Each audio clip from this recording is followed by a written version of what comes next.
안녕하세요. 꽃갈매입니다. 오늘은 구독자 5,000명의 제라늄 읽어주는 남자의 잡다한 이야기 사전입니다.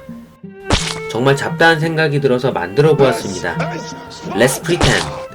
만약 이렇다면 어떨까의 이야기인데요. 갑자기 사람은 생식을 위해서 임신과 출산을 통해서 유전자를 퍼뜨리게 되는데요. 식물을 생각해보니 파종만 있는 것이 아니라 삽목이라는 부분을 생각하며 정말 다른 느낌으로 다가왔습니다. 유전자가 그대로 유지되는 삽목이 엄청나다는 생각이 들었거든요. 본론으로 들어가기 앞서서 구독과 좋아요, 알림 설정 부탁드립니다. 첫 번째, 꺾꽂이, 삽목. 삽목은 사전적으로 꺾꽂이라고 부르는데요.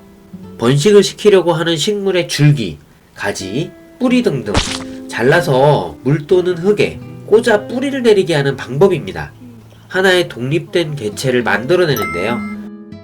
동물과 달리 식물은 모든 세포에서 개체를 만들어내는 능력이 있기 때문에 가능한 방법입니다. 식물의 잎이나 줄기를 잘라 식물체를 번식시키는 방법이죠. 식물학적으로 자세히 살펴보려는 개념은 아니고요.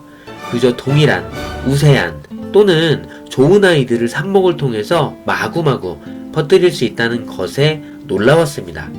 사람으로 치면 굉장히 우수한 또는 인정받은 어떤 유전자의 사람을 계속 복사할 수 있다는 얘기니까요. 살짝 무섭죠. 두 번째, 인간 진화론.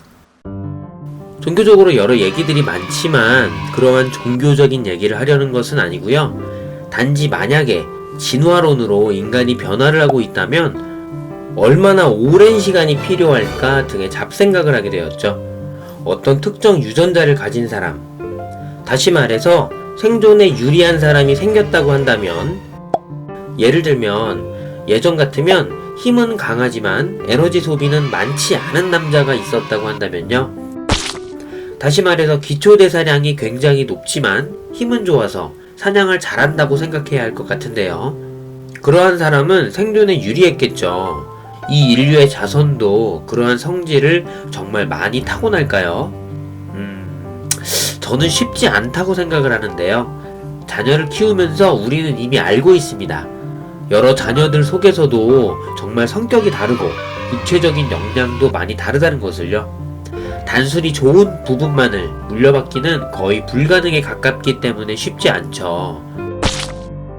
부모의 유전자가 좋으면 자녀의 유전자도 좋을 확률은 높아지지만 어떤 게 좋은 유전자라는 기준도 쉽지 않고 그게 갑자기 확 바뀌지 않기 때문에 정말 오랜 시간에 걸쳐서 그런 인류만 살아남았다고 하는 내용도 저에게는 쉽게 끄덕끄덕 여겨지지는 않습니다.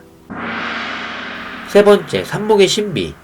다시 식물, 특히나 제라늄으로 돌아가면요. 우리는 특정 유전자, 뛰어난 품종에 대해서 삽목을 합니다. 특히나 이전에 기가 막힌 펜시를 발견하면 우리는 유레카를 부르며 누군가는 열심히 삽목을 하고 그 귀한 품종을 유지시켰겠죠. 최근에는 한국 제라늄이 더욱 그렇고요. 귀한 한국 제라늄을 보험이 1, 보험이 2 등등 많이 만들어 놓습니다. 혹시 모를 상황을 대비해야 하니까요. 곧 여름이죠. 하지만 다시 생각해보면 이 삽목은 정말 엄청난 개념입니다.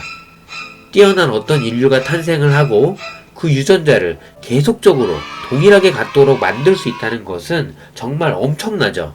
왜냐하면 우리가 단순히 파종만 해봐도 좋은 품종의 이쁜 아이들이 태어날 확률을 높이기는 하지만 쉽지 않다는 것을 우리는 알기 때문인데요.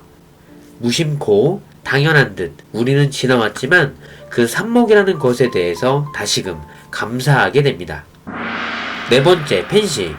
펜시를 다루면서 여러 번 얘기를 하였지만 정말 펜시라는 것도 대단한 상황입니다. 잎을 통해서 광합성을 제대로 해야 하는 식물의 입장에서 그 잎의 색이 녹색이 아닌 다른 색을 띈다는 것은 생존 가능성이 굉장히 떨어지는 식물이 되는 건데요. 가시광선에서 보여지는 영역의 파장을 흡수하지 못하는 반사하는 개념이고 다시 말해서 빨간색을 띠는 잎은 빨간색 가시광선을 흡수하지 못하고 반사를 시키는 개념입니다. 우리의 눈은 그 부분을 읽는 것이고요. 마치 우리가 귀하다고 여기는 동물 또는 식물이 실제로는 굉장히 유전학적으로 불리한 경우가 많은 상황이죠. 참 아이러니한 상황입니다. 식물 등의 공부에서 우리는 배웠습니다. 가시광선의 영역에서 빨간색 스펙트럼의 영역은 정말 중요한 역할을 한다는 것을 알고 있는데요.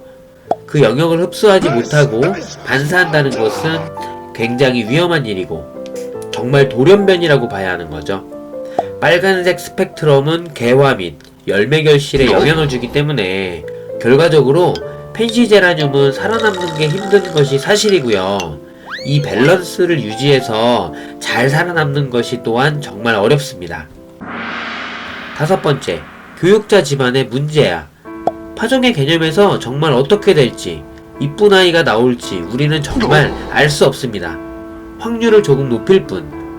그리고 솔직히 확률도 확률이지만 생육하는 환경이 좋을 가능성, 확률이 높기 때문에 정말 제대로 된 관찰을 할 수 있을지도 의문이거든요. 예전 교육자 집안에서 문제아가 나오면 우리는 신기하게 생각을 하고 가십거리가 되기도 했었는데 요즘에 저는 각자 사람의 MBTI 성향을 유심히 보고 있어서 아마도 부모와 자녀의 성향의 차이가 한 부분을 했을 거라는 생각을 하게 됩니다. 이쪽의 전문가는 아니기 때문에 더욱 자세한 내용은 줄이도록 하고요. 여섯 번째, 바나나 이야기. 점점 사라져가는 멸종위기. 바나나 이야기의 슬픈 스토리를 아시나요? 생산성을 높이기 위해서 다양성을 없애고 생산량이 좋은 애들을 대량으로 많이 키우는 경우에 문제가 발생한 상황인데요. 다양성이 없어지면서 어떤 전염병이 발생 시 금방 멸종하는 상황이 발생하는 거죠. 즉 우리가 정말 너무나 이쁜 엄청나게 매력적인 아이가 만들어져서 삽목을 통해서 그 아이를 많이 늘렸다면 어떤 유전적인 또는 특성에 따라서 한 번에 폭망할 가능성이 높아지는 거죠. 줄기가 잘 터지는 안나자렛이 생각이 납니다. 문득 잡대한 생각이 들어서 이야기 영상을 만들어 보았습니다. 읽어주는 남자의 잡다한 이야기 사전, 여기서 마치도록 하겠고요. 잡대한 생각이 들면 또 찾아뵙겠습니다. 영상이 유익하거나 좋았다면 좋아요를, 싫었다면 싫어요를 부탁드립니다.